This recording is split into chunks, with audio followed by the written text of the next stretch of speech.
Hello and welcome to the Everything is Black and White podcast live on the Chronicle NUFC Facebook page, YouTube and Twitter account, and later on our podcast channel. I'm Andrew Musgrove, joined by our Newcastle United editor, Aaron Stokes. And first off, just want to say a big thank you to Sam Mulliner from Newcastle Fans TV for filling in on hosting duties last week while me and Aaron were away. Again, not together. We always seem to be off at the same time. I was in sunny Spain. Aaron was down in Leeds. But we are back.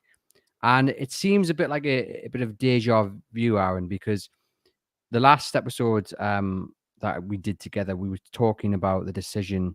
We're talking about VAR against Manchester. Or rather, we were talking about the referees and their performances. And yet again, the performance of referees and VAR this weekend is just grabbing the headlines. And it's a shame in one way that we were once again having to go on a massive rant because we both said we don't like slating referees, we don't like slating VAR because it's a difficult job. But the performance of VAR for Newcastle in the Palace game was shocking. But it's not just Newcastle, it's across the board. I think that's the first thing I'm going to say. I don't believe there's a conspiracy theory against Newcastle. It's across the board. We've seen this weekend some shocking decisions. But up there, probably the most shocking decision is the disallowed Joe Willock goal. Pushed in the back, Clyde's with the goalkeeper. At the very, very least, it's a penalty to Newcastle United. It should be a goal, in my opinion. I can't work out, even if the referee hasn't seen the angle we've all seen on Match of the Day, you can clearly see from any angle Willock's been pushed by the fullback. Just sum up your feelings in that moment as well, because everyone was celebrating, then got a little bit concerned for Willock, who was lying on the ground, and then there was a bit of confusion. Some sections of St James's Park thought the goal had been awarded, but obviously it turned out not to be. Sum up your feelings in that moment, and now you've had a few days to reflect on it.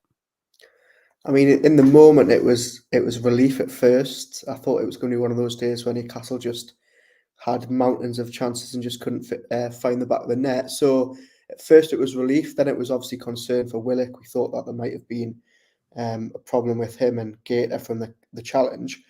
But when the referee, Michael Salisbury's gone over to the monitor, and we've obviously seen the replays on our little tiny monitors in the press box, I turned to Lee Ryder and said, "Oh well, there's a push there. There's no way that's going to be overturned."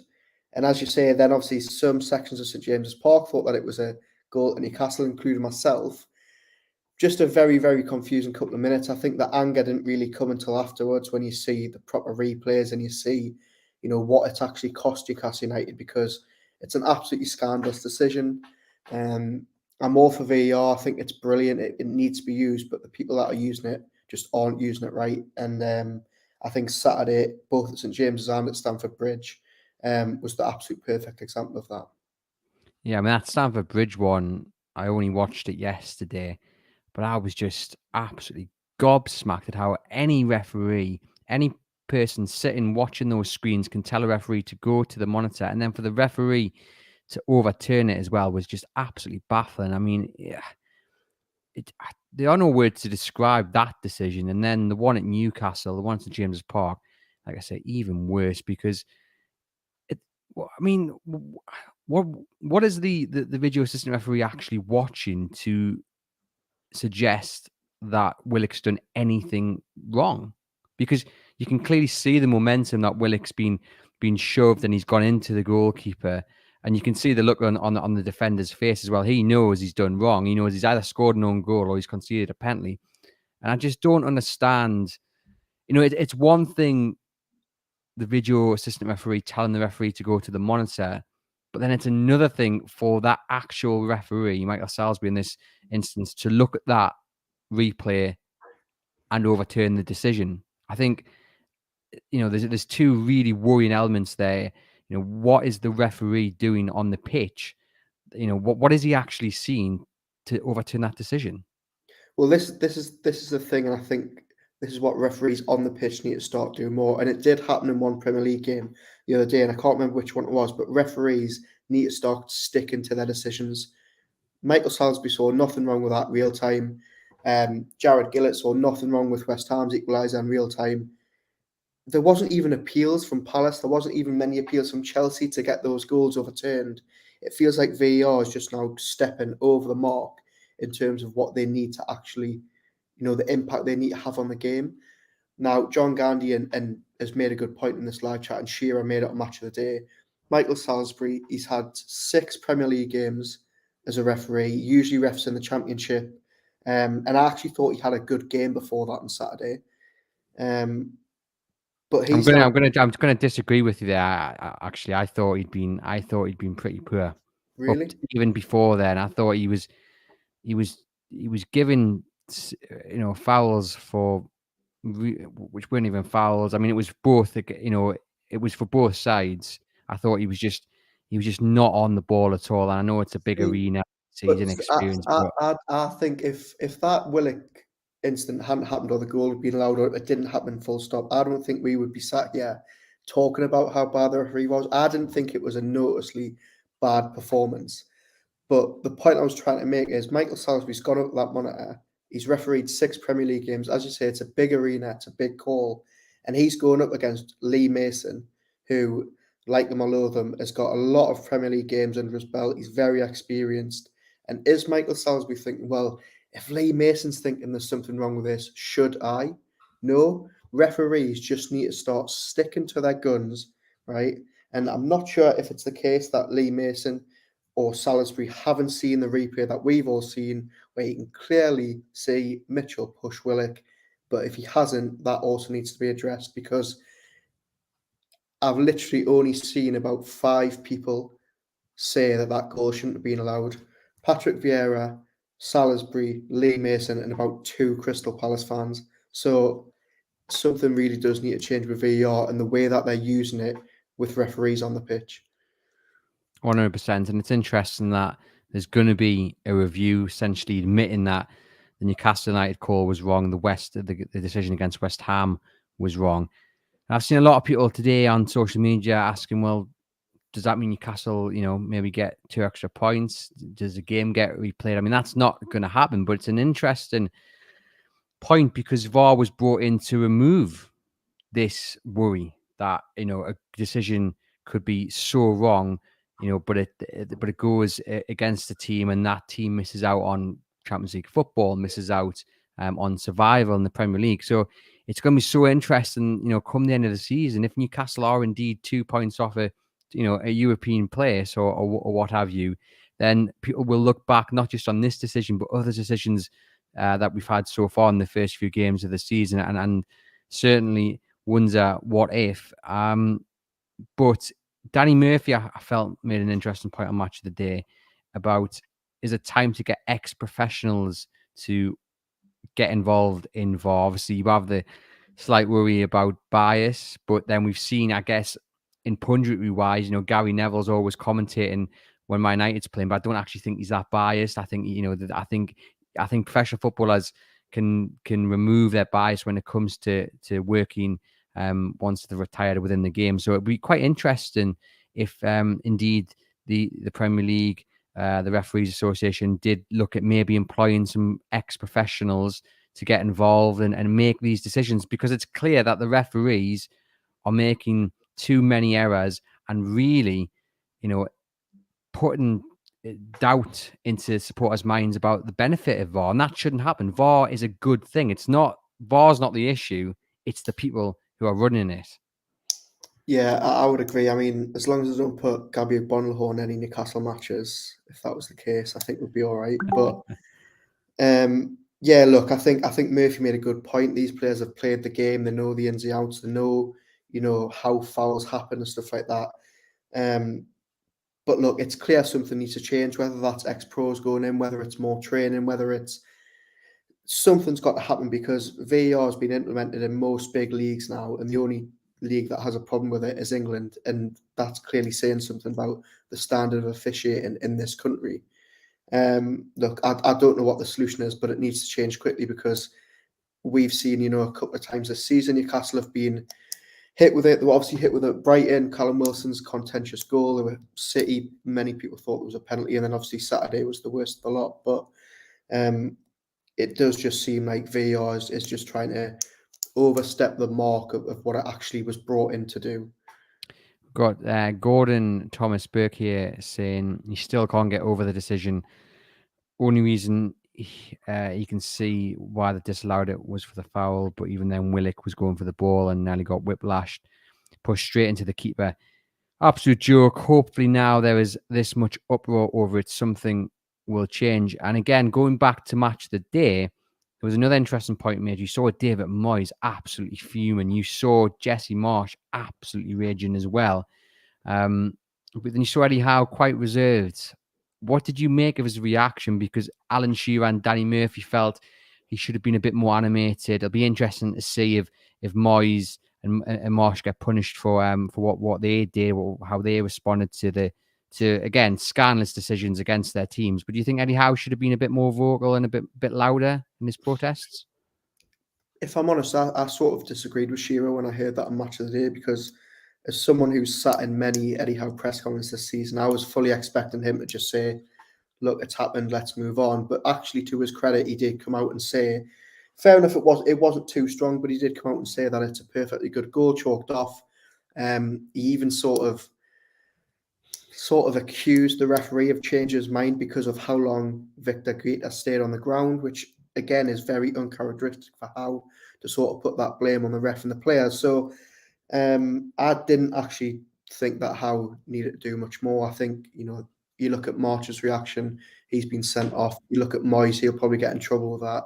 I think Eddie Howe's probably just stayed on the right side of the line to not get himself in trouble with what he said. Jamie makes an interesting point there. He says it's not Eddie's style, and that's very, very true.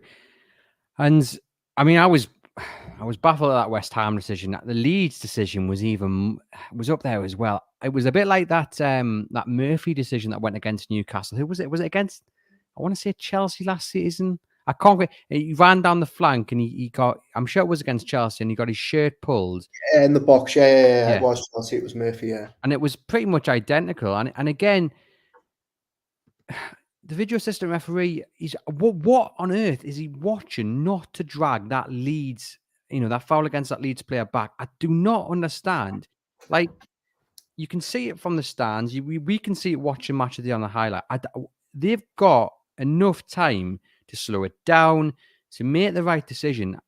And it's just another case of them just getting it so wrong.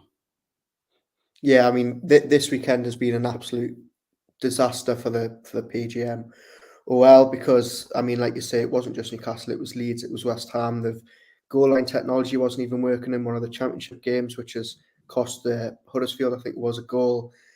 I mean, even yesterday I was watching that Brighton-Leicester game, and they nearly disallowed that wonder strike from McAllister, which they eventually did. They nearly disallowed it for Welbeck's high foot, despite nobody on the pitch appealing for it. So, look, a disaster of a weekend for numerous teams, and I think hopefully this is the wake-up call that the officials need to actually say, look, this isn't being implemented the way it was. Good to see Michael Oliver, though, as you've previously mentioned, sticking to his guns. He's a good referee and a local lad. So good to see him maybe setting the example for what's to come. John Robinson here on Facebook says he feels that the game needs to be more like rugby. Separate timekeeper, all timekeeping responsibility needs to be removed from the referee. A hooter should go off at the end of the match. VAR and the ref need to be mic'd up, and VAR only checked after goals offsides, just to check, and VAR to make the final decision, not the on-field referee. So a lot of points there. I don't agree with everything John said. I do agree that the mics, the referee should be mic'd up. We need to be hearing why these decisions are being made, why the referee's going over the monitor, why he's not either agreeing with the video assistant referee or what have you. We need to hear, both the video assistant referee and the referee on the pitch, because that is crucial. Even when they get the decisions right, we need to be understanding 100% what they've done, what they've seen.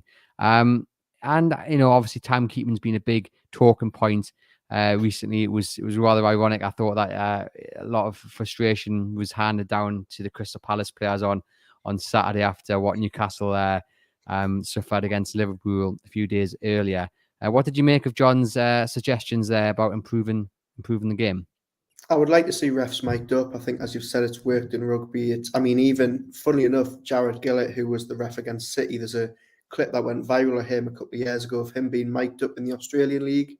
A really, really good insight as to sort of what he says to the players, what he says to the coaches when he speaks to them. And obviously, it would be good to hear what on earth Lee Mason was saying to Salisbury on Saturday. I don't want to put too much pressure on the officials, but I also think when decisions like that are made, the ref or Lee Mason needs to be coming out publicly and saying what on earth their thinking was. Because, as we said, David Moyes is probably going to get fined for what he said on Saturday, but there's absolutely no accountability on Lee Mason to say, why he made that decision. There's no accountability for the officials when these make these wrong calls. So I think that's maybe something that could change. I think there needs to be more openness as to why these things happen. They can't just be shoved under the rug and, can't just move on from what happened Saturday without there being big changes. Because, as you said earlier, when these things start to mount up, I don't believe that these things, cancel each other out across the season. And if they do, Newcastle are due a hell of a lot of luck in the next sort of 6 months. But as you said, these things do start to add up. And when it comes down to, you're fighting for European places and every point matters, it's crucial that it isn't a sort of prolonged thing that keeps happening week in, week out. Yeah, I mean, how do they solve this? Is there any defense to any of the referees that had a bad day over the weekend? Any of the video assistant referees? Is there any defense that you think you could offer and say, everyone makes mistakes, but I guess when you've got, how many are we talking? At least 4 pathetic decisions, really. When does it stop becoming a mistake and just becomes, a lack of, ability to do the job properly? It's not, obviously this weekend was as we've said, was a disaster because there was so many instances in such a short space. But there's every week now, there's 1 or 2 calls that VAR get wrong. VAR was brought in for offsides and clear and obvious errors. You cannot tell me that Jared Gillett made an obvious error not disallowing that West Ham goal. You cannot tell me Michael Salisbury made an obvious error not disallowing that Willock goal. So strip VAR back to what it was meant to do. It's perfect for offsides. I know there'll be some talk as to whether there needs to be more wiggle room, but it does the job on offsides. And it needs to do the job again when a ref has missed a red card or he's given a yellow for a red. That is what it needs to be brought in to do, not analysing every goal and every chance and every foul to the nth degree and changing games that don't need to be changed. Because it undermines the referee that's on the pitch, isn't it? And it's going to be really interesting to see what happens next weekend, given all the fallout over the previous couple of days about VAR. Are we going to start to see referees just ignore VAR, and then that creates another issue in itself? Do they need to sit down and get around the table? And it's a strange one, isn't it? I don't really know what the solution is. Is it just better training, you think? I mean, you would want to hope that, the biggest league in the world has referees that can referee games, but it doesn't look like that's the case. I think they need to, as I've said before, they need to strip it back. I think referees need to stick to their guns more. As I've said, I think unless it's an absolute clanger from the referee, I think they should be saying, no, look, I saw what I saw. I was in a good position and I haven't given it. But I think something will change after this weekend. As you say, it's interesting to see what will happen in the next sort of week to see whether we notice any big changes. But I think this has been a wake-up call for the officials and for the league. Right. Well, shall we talk about the actual game? Because yes, Newcastle, they played right. They should have won. They should have won that game. Isak should have scored. Try to be a little bit too clever, in my opinion. I know it's easy for us to sit here and say that as, the professional footballers we clearly are not. But he did, in my opinion, the penultimate touch was a very big touch. And I just wonder if he saw what was maybe going to come 5 seconds later when he put it in the back of the net, the celebrations, the first goal at St. James's Park, the first goal was at the Gallagher. I wonder if that maybe just got into his head slightly because he took a big touch and then he tried to dink it. Shades of Jacob Murphy, just put it to the side and you'll have your first goal at St. James's Park. What did you make of that chance? What did you make of his performance overall? I mean, that chance was a big one. In the words of Ando, just put it in the net, man. Just shades of Murphy last year at Watford, but when that chance happened and we all sort of took a breath in the press box, I sort of thought to myself, I think that could be, a confidence blow. I think, I was watching Isak a minute or two after and he was sort of walking around and Howe was trying to G him up. And I think for the rest of the game, he did all right. He got himself in good positions. I think it's obvious that they're still trying to work out what, is the best way to play with him. Howe even admitted in his presser after that, he's only had a couple of training sessions. And I think over time, they'll work out how they're going to use Isak. Are they going to try and spray balls into him? Or they're going to try and have him off the shoulder with his pace? I've seen people comparing it, John Dale Thomason and that sliding doors moment, but I think that's unfair because we saw how well he played against Liverpool. It's not as if that was his first game and that was his big chance, but he had to score that, and I really thought it was going to affect his confidence for the rest of the game after that miss. Well, I just keep thinking about the Miggy moment against Huddersfield and, what's gone on since. But, he has already scored his first goal against Liverpool. And strikers miss. As Supermac says quite often, is when he was playing, you shoot. And if you miss, you miss. But, you will score goals because that's the joy of being a striker. You're going to miss some, you're going to score some. I felt... at times he was dropping deep, Isak, and at times he was coming off the left. And we know there's a bit of a discussion about whether he is maybe better coming off the left and what that holds for either Almiron, Fraser, St. Maximin when he's fit. Because we saw against Liverpool as well, he was getting the ball kind of out to the left and running in, and the defence couldn't really handle him. We saw that against Palace on a few occasions as well. Do you think he's naturally a centre forward in terms of playing like Callum Wilson kind of does, like, Harry Kane kind of does when he's not dropping deep? Or do you think when everyone's fit, we may see him form part of a three-man kind of attack with him on one of the flanks, Callum Wilson in the centre, and probably you would see Alan St. Maximin on the other side? I think it's a possibility. I think it's a good option for Howe to have, as you say. Look, I'm not sure whether he's an out-and-out forward or whether he's better off on the wing. I think it's too early to judge.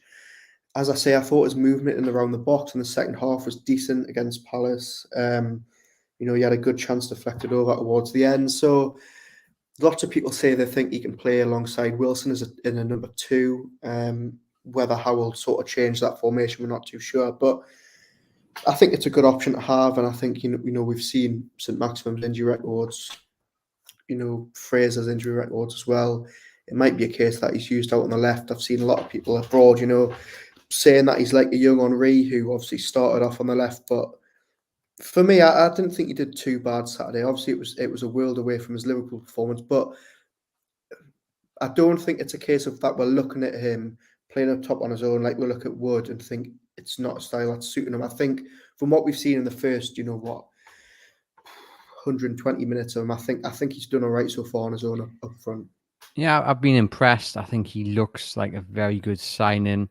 He looks like he can handle himself in the Premier League. He's making them runs, which Callum Wilson does as well, something Chris Wood just doesn't seem able to do. And he wants the ball. He wants to get involved as well. And I've been impressed, and I'm looking forward to seeing how he does once he gets a couple of, gets a run of games under his belt and gets a few more goals, and that confidence starts to build.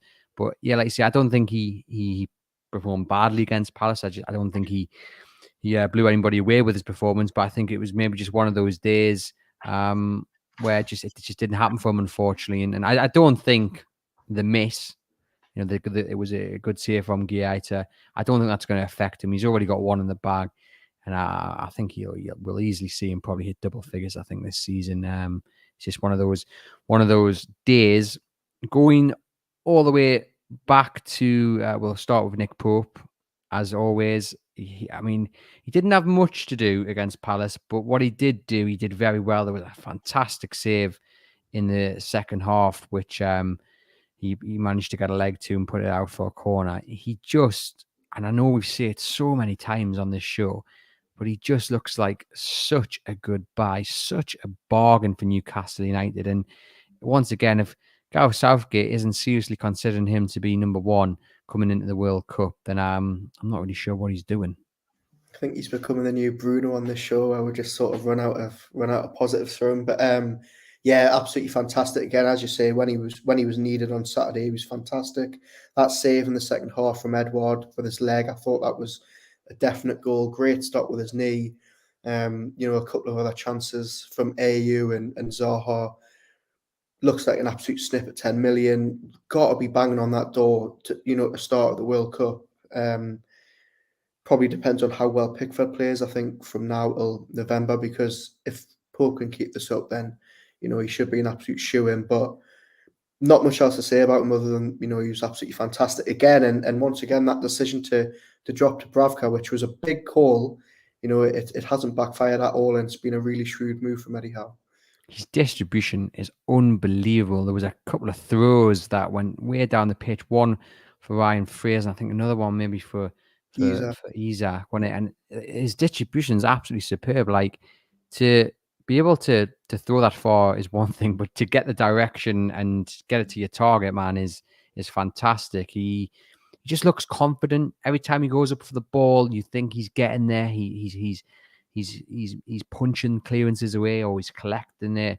I've just been so impressed. And again, for all Newcastle should have won the game, you could arguably say they got a point because of the couple of saves that Nick Pope had to make. Yeah, there was a 20-minute spell in the second half where Newcastle just sort of switched off a bit and Palace started to dominate a bit.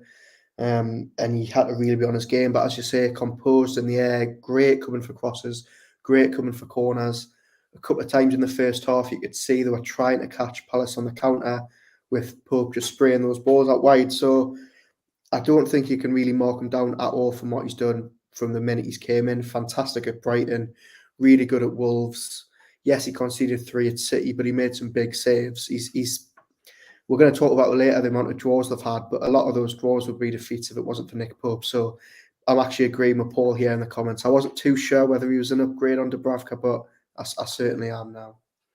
Yeah, Jamie Harrison as well, saying, yeah, Pope could have been a baseball player with an arm like that. And Paul adding, he can't remember a keeper who's thrown like that since Peter Schmeichel, which is quite the accolade. But you know what? He has been absolutely superb, and I was so impressed with his distribution against Palace. Going ahead into that back line, we saw Botman partner share.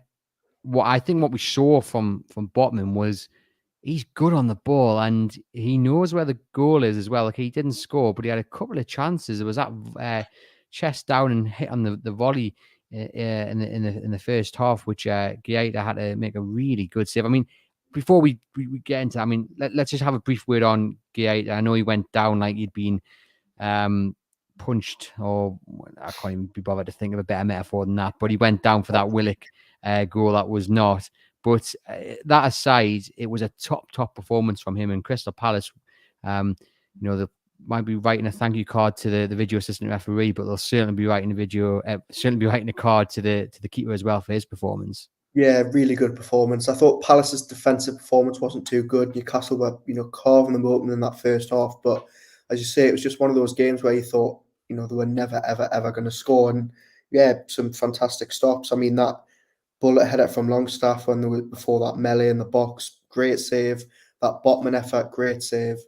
Isak, he did well to make himself big, and he wasn't fooled by Isak trying to dink him. So yeah, great performance. Obviously, as we say, he milked it for the Willock disallowed goal. But look, it was a top performance at both ends from the goalkeepers. And back to Botman, like I say, that chance he had where he brought it down and hit it towards goal, superb. Some really good passes as well. We know defensively he's been impressive, but I was really impressed with what he can do going forward. Yeah, really, really good going forward. I thought, he could have had 2 or 3. He had that chance, as you mentioned, he had the chance where Joe Linton tried to bundle it in and it was deflected over. He had a real, and obviously also, can we give a shout out to his assist that would have been for the own goal? The way he's managed to power that header back across goal from that angle was absolutely fantastic. So Really, really good on the ball. Looks like he's settled in fantastically so far against, some good forward opposition in the first opening games. I just, you know what it is? I feel sorry for Dan Burn. He has not put a foot wrong all season, and you just think, how on earth does he get back in that team when Shaw and Botman are fit? Because they look very, very solid again on Saturday, the two of them. They did, and Share I thought played really, really well. Listeners to this podcast know I've not always been Share's biggest fan, but under Eddie Howe, he's really developed into a solid Premier League player. He made 4 clearances against Palace, 3 block shots, 3 interceptions, two tackles, and again though he was good on the ball as well. He made 38 passes out of 51 attempted. That's 75% success rate. 5 successful long balls out of an attempted 12. He just performed really, really well. And like you say, it's really interesting because Dan Burn hasn't put a foot wrong, and I think in many ways it shows you what a good character Dan Burn is, because he could feel pretty aggrieved to be out of that side. He's done well at left back, but I think he probably always knew Target being fit, he would then have to, focus on trying to get into one of the centre back positions, and to be dropped after starting the season quite well. I think it shows a good test of his character that he's just going to get his head down. He comes off the bench and, he does what he needed to do. And he'll be wanting to play, but he'll be understanding that this is a squad game, that you do have a £35 million player ahead of you, that you do have Share in really good form. They do seem to have a good partnership. So I think it's just a good lesson to the youngsters around as well in that team, that you can just get your head down and keep working and try and win your place back. Yeah, 100%. And look, it must be amazing for Eddie Howe to know that if Shaw picks up a knock in training this week, maybe not Shaw because obviously they're both left-footed, but if Botman picks up a knock this week, Burn can slot right back in, without missing a beat. I think it's not just Burn like that, though. I think the full team now, if any of them are dropped, I don't think the heads go down. I think Eddie Howe's put such an emphasis on having the right type of squad, the right players, no sort of attitudes in the squad. I think the entire squad now know that if they're out the team, that's fine. We'll support each other. We'll get behind each other, and it's all for the team. We obviously didn't do a match review last week after Liverpool, but if we did, Jamal Lascelles, I thought against Liverpool was fantastic. I think he can slot him in one. I know that some fans aren't a fan of him, but I think on his day he's still up there.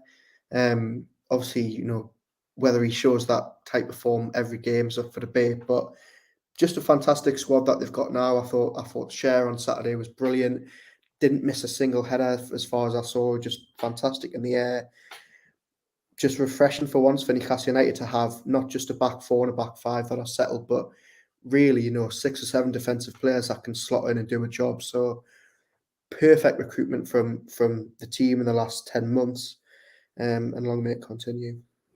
Sean Longstaff, I was, in preparation for this episode, I wasn't too impressed by him, so I was going to come on and kind of point that out, but actually having done the research and looked at the stats, the stats suggest he's had a pretty decent game. We know the difference in class between him and Bruno. Bruno is a level above. I guess for me, one of the main criticisms for Longstaff would be there was times that I think he didn't look too confident on the ball. There's a couple of instances in and around the box where if you're Bruno, he's picking a pass or he's taking a pop at goal. And I think confidence is a big thing. Like, you've got to be confident in your ability. And it's clear Bruno is very confident and largely with reason. But so should Longstaff. He's living the dream of nearly every lad on Tyneside, pulling on that black and white shirt. He doesn't have to look too far from home to see when a dream can turn into a nightmare in terms of what's happened with his brother Matty. So he should be confident, and he should be, taking these chances, because there were a few instances where I think you just put your foot through it, or just react a little bit quicker. There was a moment when he wanted too long on the ball and he got bundled over, and it's those little moments where it reminds you, I think, of the level where Longstaff is, which is still a decent level, but then the level of Bruno, and also the level of where Newcastle are going to go in future transfer markets, transfer windows. They're going to go for those Bruno level players. which in time will leave Longstaff behind. Yeah, look, we've talked about Longstaff for a while and saying that, he really needs to raise his game. And he's a bit of a frustrating character because the end of last season, the Arsenal game, the Burnley game, the last 5-6 games of the season, he was really, really impressive, showing his best form. Just seems to be too hit and miss. I thought he was good against Liverpool. That ball through Isak was brilliant. I thought he had an okay game Saturday. Didn't really set the world alight. Made some good passes, and as you say, the stats. He's the most accurate passer for Newcastle, but he gives the ball away a lot too. And as you say, sometimes he needs more time, and sometimes you just can't split that defense like Shelvey or Bruno could. So look, he's good for the time being. We know that as the level grows, he probably sort of does fade away. But I thought he was okay Saturday, but just that same old complaint I got with him that he just can't seem to do it on a regular basis. There was a moment when it should have been a nice 1-2 with Isak. Isak played a lovely ball into the box, and Longstaff just didn't quite read it. And again, I think that just shows you the difference in level. I mean, it's easy to say Bruno would have been on the receiving end of that, but a part of me actually genuinely feels he would have been. I think that's the difference you get when you've got two world-class players or two good players in terms of Isak and Bruno linking up. You will get that kind of them on the same wavelength where I don't think Longstaff's quite there. That being said, I'm happy to see him get a new contract, and I'm happy to see him getting a bit of game time. I'm just urging him to seize the opportunity and don't let it be that when Guimaraes comes back in a couple of weeks' time, he walks straight back into that side. At this moment, he does, because I don't think Longstaff's done enough. Whereas what you want is that situation when Guimaraes first signed where he couldn't get in the side for 6 weeks because the midfield three were performing that well. So I'm urging, I'm hoping Joe Willock and Longstaff step up to the plate. I think Joe Linton, didn't have his best game yesterday, but I think he was the better of the three. He was all across the pitch, getting his foot stuck in. He was a bit careless in possession at times, but again, I think he like I say, he was probably the best of the three. And you just have to hope that Guimaraes finds it a little bit difficult to get back into that side, but that's down to Willock and Longstaff. Looking on the wings, Aaron, we had Ryan Fraser, who I thought did quite well, actually. I thought he looked threatening.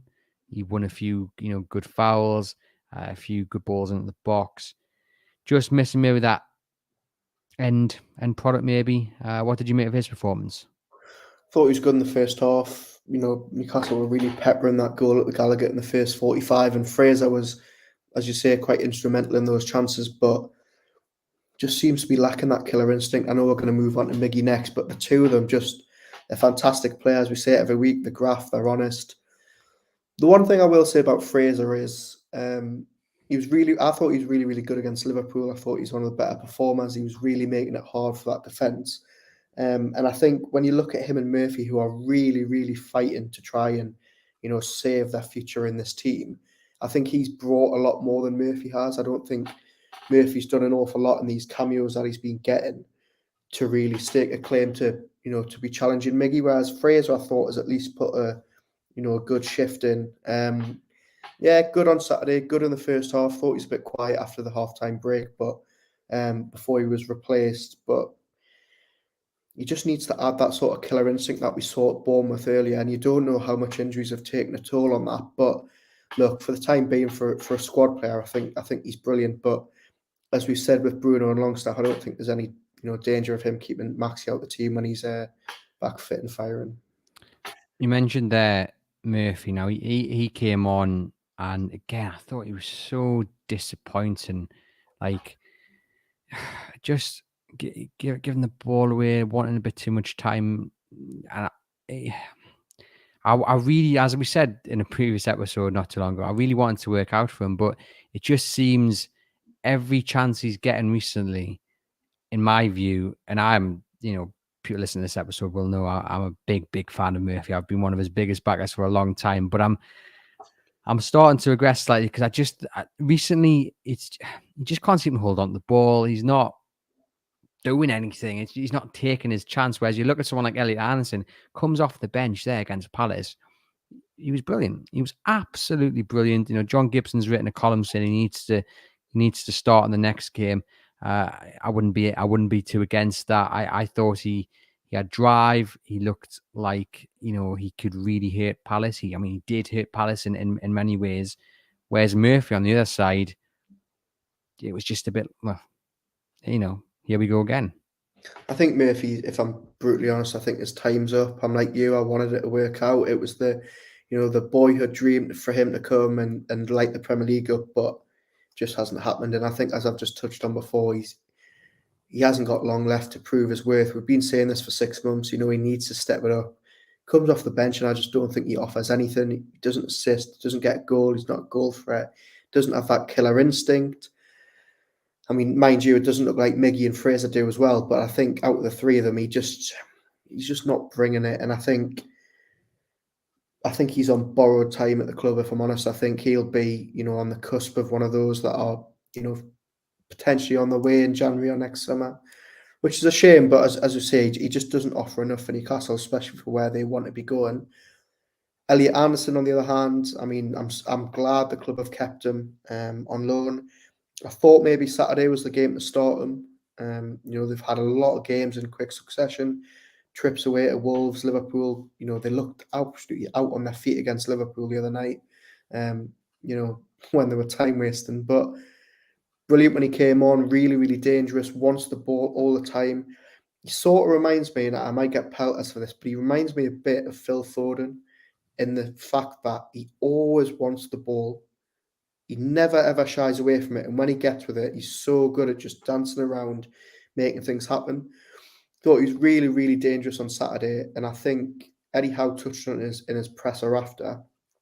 He's been used in the centre quite a lot. They've been using him, instead of Willock as a 10. But I think really, he performed really, really well out on the left. And I think when Maxey's not in that role, rather than sticking Murphy on down the wing, just stick Anderson down the left, and jobs are good. And really, I think that, they've maybe found something there that, they've found he can play in that position as well. So really, really good cameo from him on Saturday. And I agree with Gibbo's column that I think, it's only a matter of time before he's starting games. Yeah, he was really, really good. I like the fact that you say he always wants the ball. You can see him always pointing and gesturing and, sometimes throwing his hands in the air when he doesn't get it. But that's what you want to see. For too long, Newcastle have not had the players who want the ball at their feet and have a desire to go forward. I mean, that was more under the Ashley time. But we've got now this youngster who really looks like he's something special. He won a good couple of fouls. There was a brilliant moment where he kind of got in between two and pulled it back. He was getting into the positions as well. I think, like you say, like Gibb was written, it won't be too long before he starts, and it'll be down to him to take that opportunity. On to Almiron. Now, we should have scored. There's no getting away from that. And, we keep saying this, end product is missing. But I felt that aside, he had a decent game, and I felt when he went off until Anderson kind of got into the game, they were lacking someone making them runs. It was very static. The ball was going sideways. There was no one running in between the defenders. There was no one pushing Palace. And a lot of people, when I put that out on Twitter, I said, "Oh, well, we were threatening from set pieces." Almiron had nothing to do with that, and that's fine. If he was on the pitch, he would have nothing to do with that. That's not Almiron's game. But what is his game is just making them runs which kind of try and split the defence. And I did feel Newcastle suffered for a little bit after he went off. Yeah, I thought Miggy was played well. As we say every week, we're coming back to the same old problem with him, that he just doesn't have that killer instinct, as Paul Gould said in the comments. And as I said a couple of weeks ago, it annoys me how much he just does not have a right foot. So many times you're thinking, if he's getting himself into perfect positions, his movement's fantastic, he's really, really aware of where he needs to be. But he's getting into these positions where a right-footed right midfielder would be swinging that ball across first time, across the box. But Miggy has taken a touch, moved it on his left, just kills the rhythm, kills the game. That's my only real criticism on Saturday. I thought there was times where he needs to be hitting it first time, needs to do better. But a lot of what was happening in that first half was down to him winning the ball back in his own half, driving forward. His energy is fantastic. we would have a real player on our hands if he could finish or if he could assist. We would be talking about like a maxi level player, if not better, really, because he's that good. But I think he's improved. I think, we went into the season saying he needs to prove himself. And if I'm honest, I think he has been improved, as someone's just mentioned in the comments there. But you're just always wanting that little bit more from him, which I don't think he's got. And I'm not sure he'll ever have at this age. So good on Saturday. I thought it was a shame to see him taken off when he was. He was clearly, quite upset about it. But he just coming back to the same old sticking points that we talk about every week, unfortunately. He wasn't happy, was he, when he went off? And I don't mind that. I think that's cool. You kind of want that. You want players to want to play every single minute, every single game. What annoyed us slightly was the fact that he walked off the pitch, and at the end, Eddie Howe had to gesture him just to move a little bit quicker. And more. There's ways to handle your, if you're upset about getting taken off. Kick a bottle in the dressing room, what have you. But when Newcastle are trying to play fast and quick and trying to win this game, walking off with a disgruntled look on your face, isn't great. I mean, run off with a disgruntled look on your face, that's fine, but don't take a precious time when Newcastle are desperately trying to get a goal and get the win. I was a little bit disappointed at his exit, but I totally applaud the fact that he's kind of upset. I just felt he should have just move a little bit, Miggy, and but we'll see. Do you think he'll start the next game against West Ham? Yeah, I don't think he'll be dropped. I think his level of performances, I think he's shown he's good enough to start on that right midfield and a good. And I think Eddie Howe said on Saturday he's going to give the players a rest. I think they've got until Sunday. I think he'll start. And also, I just want to say I loved his reaction. I agree he should have run off, but he needs to be more ruthless on the pitch. And it was good to see that actually he was coming off thinking, I should be staying on here. So we need more of that from Miggy, I think, both on and off the pitch. Definitely, I thought he was the danger man, in my opinion. Like I said, Newcastle suffered with his exit. Before we talk about the final point, which is a concern of some, that Newcastle are starting to get into the rhythm of draws, just a reminder to please like and subscribe to the podcast, whether that be on your podcast channel through Spotify, Apple, whatever you're listening through. Hit that subscribe button, leave us a rating and review, share the pod amongst your tune supporting friends and family. If you're on YouTube, hit the subscribe button as well. And also, if you're watching live, click this link that I've just put in there, the footballcontentawards.com. And we urge you guys to vote for us in the best podcast category. So if you open that link and you scroll down to the second box on your left there, I'll say best podcast. And under Premier League, put in there everything is Black and White podcast. You can fill in the rest of the boxes if you've got some other favorite content creators as YouTube and what have you, and best influencer. I don't think me and Aaron will be in the running for any of that, but we would like to be in the running for the best podcast. So pop in there, everything is Black and White podcast, and then scroll down to the bottom and click vote. We would appreciate that. On to the final point then of this podcast, Aaron. Newcastle, do they risk turning into draw specialists? 6 games played this season, 1 win, 4 draws, 1 defeat, 7 points on the board, sitting 11th currently.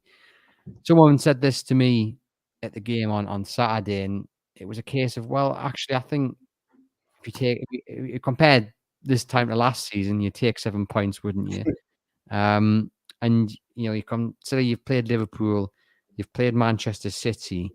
You'd expect in 2 defeats straight off the bat there. You've got 1 point out of a possible 4. You should have had at least another point out of that them 2 games. But is it a concern that they've drawn against Wolves and Palace as well? I think there's 2 ways to look at it. I think the fact they've got to draw off City, great result. The fact they've got to draw up Brighton when they were under the cosh so much, great result. Then you look on the flip side of it, they should have beat Palace on Saturday. I think with Callum Wilson fit and maybe Maxi fit, that would have been game over. They would have won that game. And also you could have said that they should have beat Wolves as well. They were probably the more dominant team. So I think, there's 2 sides to it. I think the next couple of games will be crucial because, they've got teams that they can beat. They should be, well, they'd like to hope that they can beat West Ham on Sunday. And obviously, they don't really have too many hard games coming up.